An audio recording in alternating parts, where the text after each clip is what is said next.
Hi, this is Ridea Keeping It Real, and we're reading through the Bible using the Good News Bible.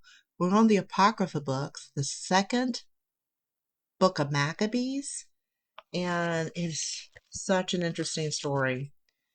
We're on chapter 6, and this is where we're going to be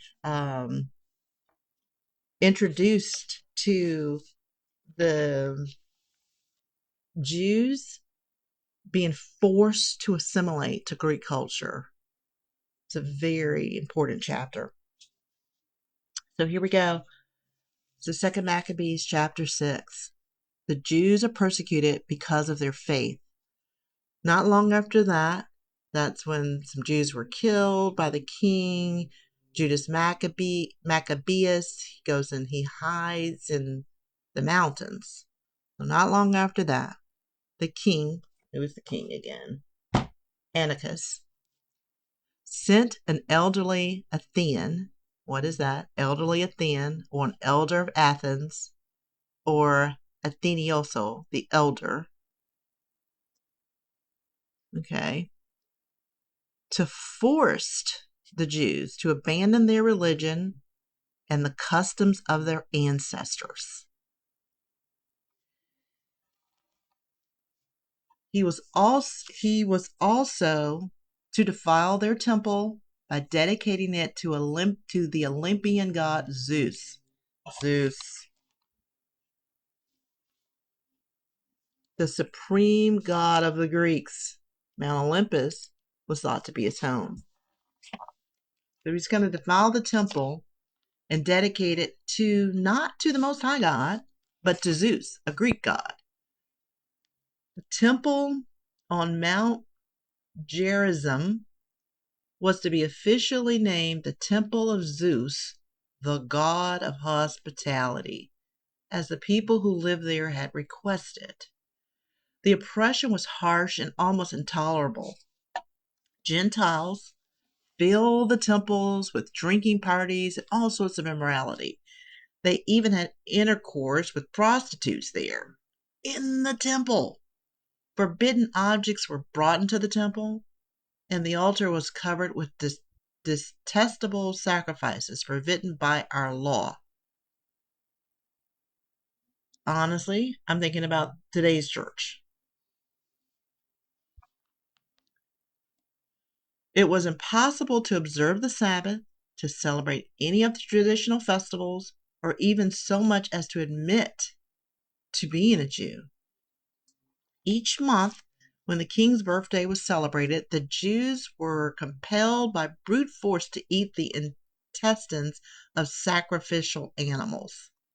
Then, during the festival, in honor of the wine god Dionysus, they were required to wear ivory wreaths on their heads and march in procession.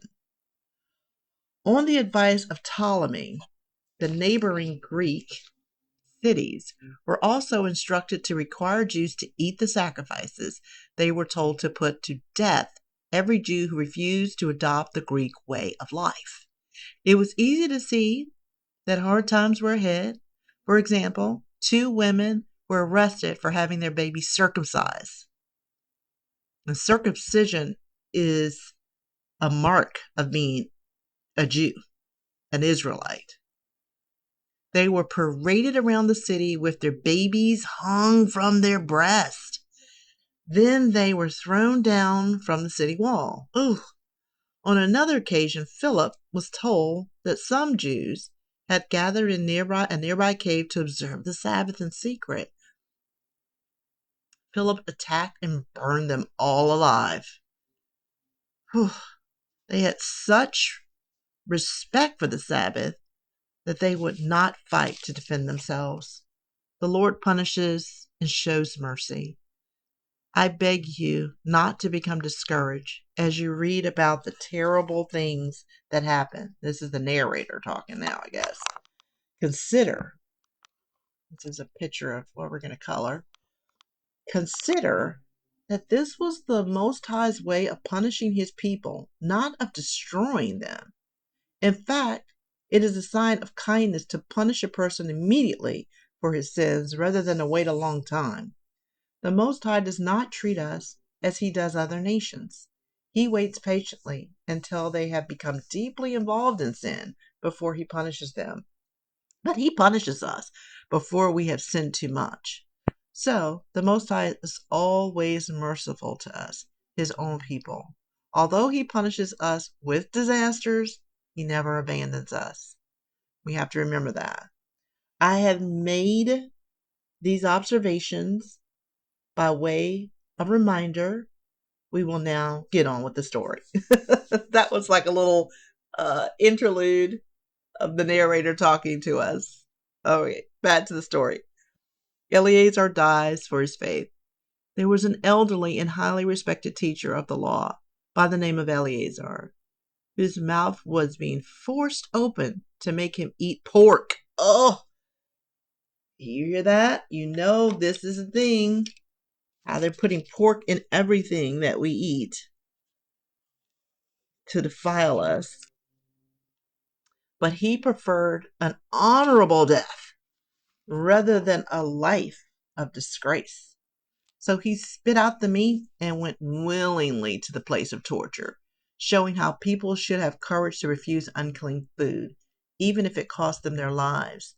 The men in charge of the sacrifice had been friends of Eleazar for a long time, and because of this friendship, they told him privately to bring meat that was lawful for him to eat. He need only pretend to eat the pork, they say, and in this way he would not be put to death. But Eleazar made a decision worthy of his gray hair. Remember how we learned that gray hair or hoary head, is a blessing? And an advanced age. All his life he had lived in perfect obedience to God's holy laws. So he replied, "Kill me here and now." Such deception is not worthy of a man of my years.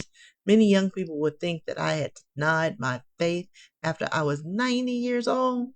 If I pretended to eat this meat just to live a little while longer, it would bring shame and disgrace on me and lead many young people astray.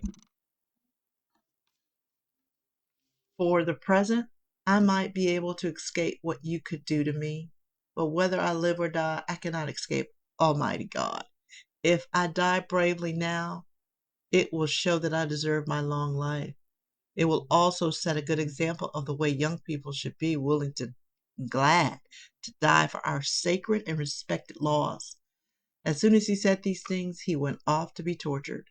And the very people who had treated him kindly a few minutes before now turned against him because they thought he had spoken like a madman. When they had beaten him almost to a point of death, he groaned and said, "The Lord possesses all holy knowledge. He knows I could have escaped these terrible sufferings and death, yet he also knows that I gladly suffer these things because I fear him." So Eleazar died, but his courageous death was remembered as a glorious example, not only by young men or young people, but by the entire nation as well.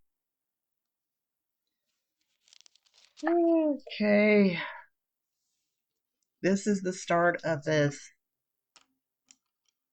This is Eleazar,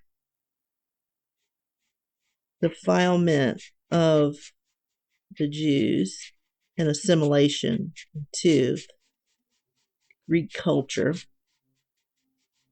And this man's showing as an example, you don't need to do that. You don't need to go out like that. And he didn't.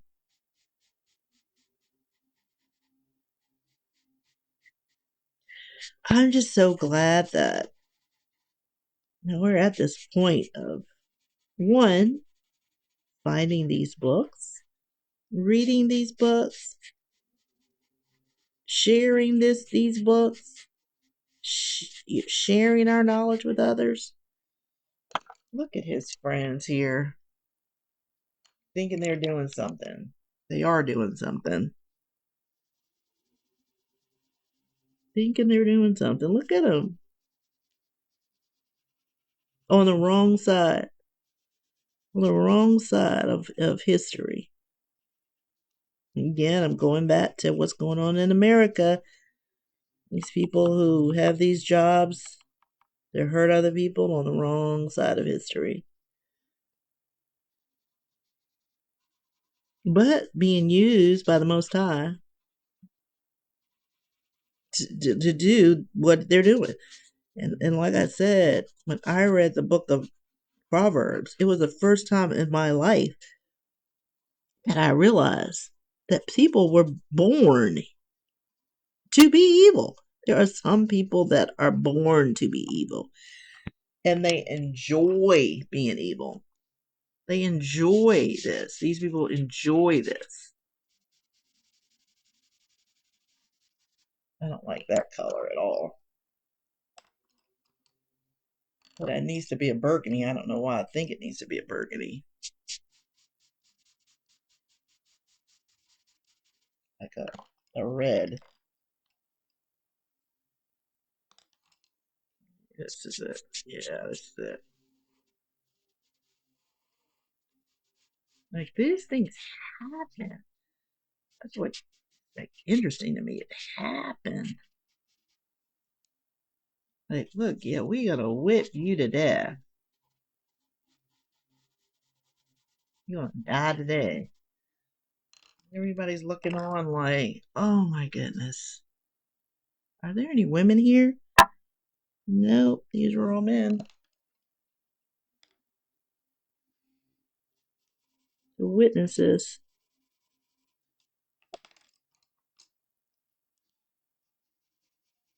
I don't know why I'm still drawing that in pink. I don't know what colors I'm trying to get. I'm trying to get like purples.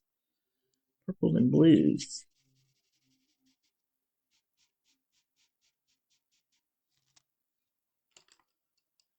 Okay.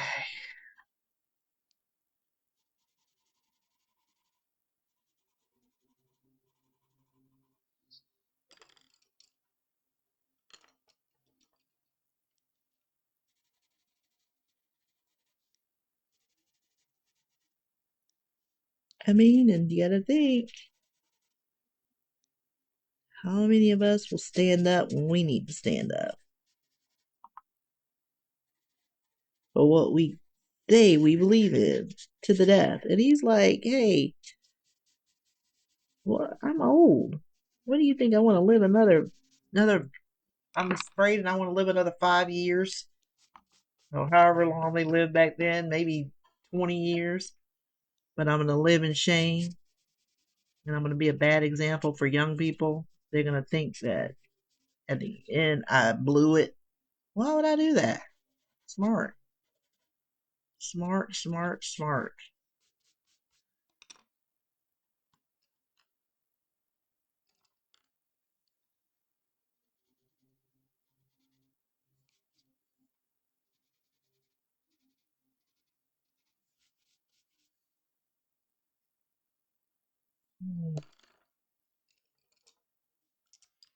So with that